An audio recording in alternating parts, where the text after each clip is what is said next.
খাবারের ট্রাকে করে তিনি ওই এয়ারপোর্ট ছাড়েন, তারপরে বিমানবন্দরের অন্য একটি ছোট বিমানে করে তিনি আসেন। কি লজ্জার ব্যাপার! এত ভয় ট্রাম্পের। এমনিতে সবাই মনে করে যে ট্রাম্প খুবই ডেসপারেট একজন লোক, সাহসী তো বটেই, কোনো কিছু কেয়ার করে না, তোয়াক্কা করে না। কিন্তু আজকে যে খবরটা দেখলাম তাতে তো রীতিমতো আমার মতন সারা বিশ্বের মানুষই নিশ্চয়ই চিন্তা করবে যে এটা কেমনে হয় যে ইরান হামলা করবে এই ভয়ে গোপনে প্রথমে খাবারের ট্রাকে, তারপরে ছোট উড়োজাহাজে তুরস্ক ছেড়েছিলেন ট্রাম্প, যাতে তার নিজের পরিচয়টা গোপন রাখতে পারে। তো ঠিক আছে, ছোট উড়োজাহাজ পর্যন্ত বুঝলাম, কিন্তু খাবারের ট্রাকে উঠলো ট্রাম্প, এটা কোনো কথা? বিশ্বের শক্তিধর একটা দেশ আমেরিকা, তার প্রেসিডেন্ট তিনি, কেমনে সম্ভব? কিন্তু এএফপির মতন দায়িত্বশীল একটা আন্তর্জাতিক গণমাধ্যম তারা যখন রিপোর্ট করে, এটাকে তো উল্টায় দেওয়া যায় না। ইরানের পক্ষ থেকে হামলা চালিয়ে তাকে হত্যার চেষ্টা করা হতে পারে এমন সম্ভাব্য হুমকির পর গত মাসে গোপনে তুরস্ক ছেড়েছিলেন মার্কিন প্রেসিডেন্ট ডোনাল্ড ট্রাম্প। ন্যাটোর যে সম্মেলন, সেই সম্মেলনে তিনি গিয়েছিলেন তুরস্কে। সেখান থেকে তিনি ফিরে আসেন।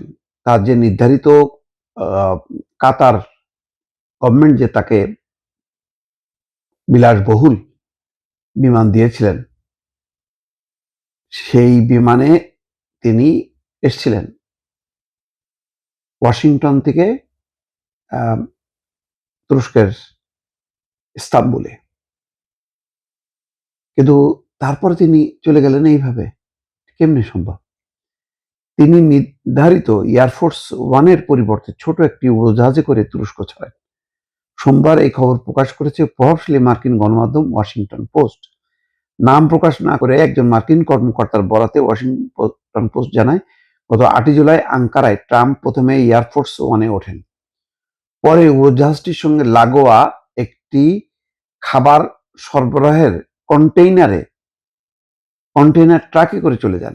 মানে এয়ারফোর্স ওয়ানে ওঠেন সত্য, কিন্তু ওয়ান থেকে তিনি নেমে একটা ক্যাটারিং এর যে খাবার সরবরাহের ক্যাটারিং ট্রাক, সেই ট্রাকে তিনি চলে যান। এরপর ওই ট্রাকে করে ট্রাম্পকে একটি ছোট আকারের C-32 উড়োজাহাজে নিয়ে যাওয়া হয়। সেটি মার্কিন প্রেসিডেন্টকে যুক্তরাজ্যে পৌঁছে দেয়। যুক্তরাজ্যে যায় সে। সে সময় সংবাদ মাধ্যম এবং কয়েকজন কর্মকর্তাকে এমন ধারণা দেওয়া হয়েছিল যে ট্রাম্প তখন এয়ারফোর্স ওয়ানেই রয়েছেন। এর আগে মার্কিন সংবাদ মাধ্যমগুলো জানিয়েছিল, ইরানের পক্ষ থেকে হুমকির কারণে ট্রাম্প কাতারের উপহার হিসেবে পাওয়া বোয়িং 747-8 উড়োজাহাজে করে দেশে ফেরেননি। তিনি এই উড়োজাহাজে করেই তুরস্কে গেছেন। মানে বোয়িং 747-8 এটাতে যাননি, তার আগের যে এয়ারফোর্স ওয়ানে সেটাতে করে ফিরে আসেন। কিন্তু এয়ারফোর্স ওয়ান থেকে তিনি ক্যাটারিং এর খাবারের ট্রাকে করে দূরে যান, তারপরে একটা ছোট প্লেনে করে, এই যে C-32 উড়োজাহাজে করে তিনি যুক্তরাজ্যে যান, যুক্তরাজ্য থেকে তারপরে ওয়াশিংটনে ফেরেন। ন্যাটোর শীর্ষ সম্মেলনে অংশ নিতে গত মাসে আঙ্কারায় যান ট্রাম্প, মাফ করবেন, ইস্তাম্বুল না, আঙ্কারা। তখন বলেছিলেন তিনি ফেরার জন্য বোয়িং 747 ব্যবহার করবেন, যাতে যুক্তরাজ্যের একটি বিমান ঘাঁটিতে থাকা মার্কিন সামরিক বাহিনীর সদস্যরা নতুন উড়োজাহাজটি ঘুরে দেখার সুযোগ পান।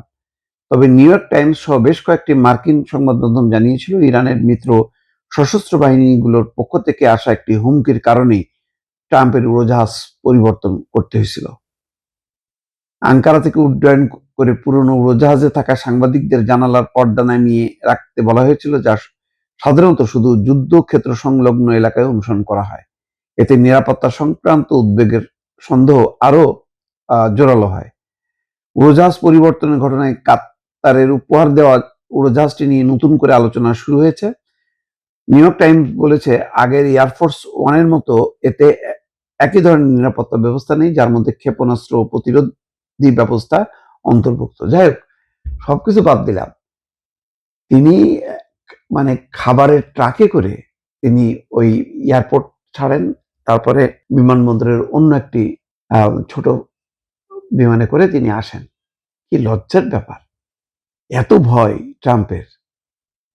তাহলে দেখেন, মানে যত গর্জে তত যে বসে না, ডোনাল্ড ট্রাম্প তার একটা বড় প্রমাণ।